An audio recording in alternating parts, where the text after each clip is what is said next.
Hey guys, what's up? It's Charlie here, and today we're going to be looking at the 10 greatest magic tricks revealed. We all love magic, it's amazing. But what's even more amazing is how the magicians carry out their illusions and tricks. Get ready to witness some trade secrets magicians don't want you to know. But first, be sure to subscribe to Little Things for more amazing content produced daily.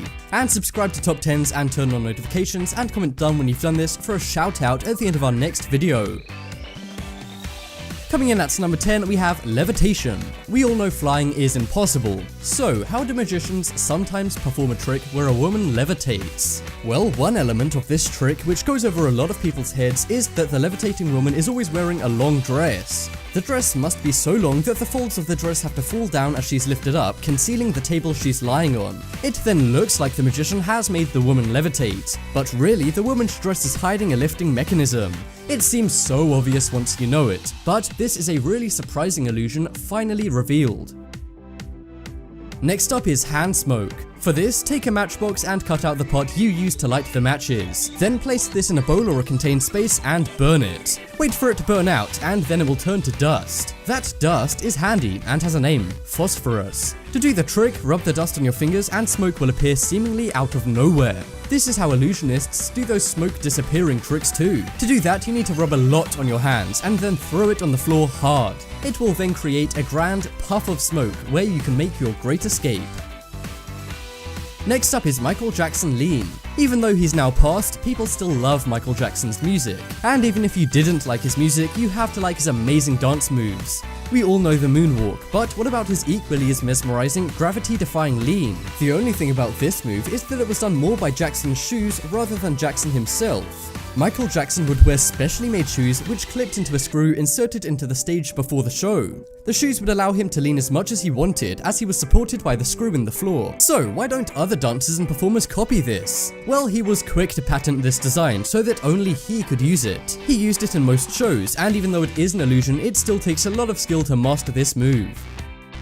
Coming up next is zigzag. This illusion is very complex, but it's amazing to see how they do it. For this trick, 3 blades are apparently used to cut a woman into 3 halves. Then to confirm the body is in 3 parts, one of the body parts are moved to the left. The way they do it is as the woman steps into the box, she steps on a secret spring-operated hatch. She then slips into a compartment located inside the box. The woman will then sit cross-legged inside this compartment as the magician shuts all of the boxes. And then inside there are 2 openings. One is real, and that's where the woman puts her body parts. But the other opening is not, and mannequin parts wearing the same outfit as the woman will come out of them.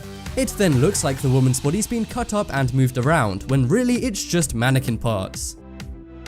Next up is soaring in half. This trick is a classic, and there's actually 2 methods magicians use to do this trick. The first method is to use a real woman but fake legs, but the other more impressive method is to use 2 real women. Using 2 real women is of course the best option as their legs can move. All magicians do is choose 2 people with the same skin tone so it looks like there's one woman getting cut in half. The lumps on the boxes are where the women go, and they're perfectly designed for the knees and body of the top half of the woman, and the other lump in the box will perfectly fit the other woman's legs out of the 2 holes. Although it doesn't look comfortable, it makes this trick work.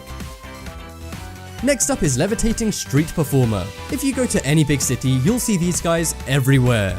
They can be cool to look at first, but trust me, they get very tiring, especially when they're on every single block.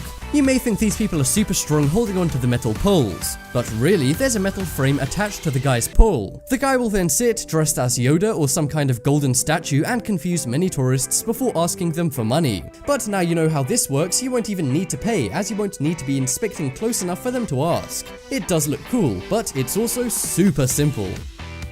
Next up is bending a spoon. This is the classic trick that made magician Uri Geller's career. He stunned people every week by bending a spoon with his mind. But it seems his illusion isn't so hard to pull off. First hide a small silver coin in the palm of your hand. Then hold it so that only the tip of the coin can be seen. Then place the coin on top of a spoon's handle so it looks like you're just holding a spoon. Then place the oval end of a spoon against a table and make it look like you're really trying to bend that spoon.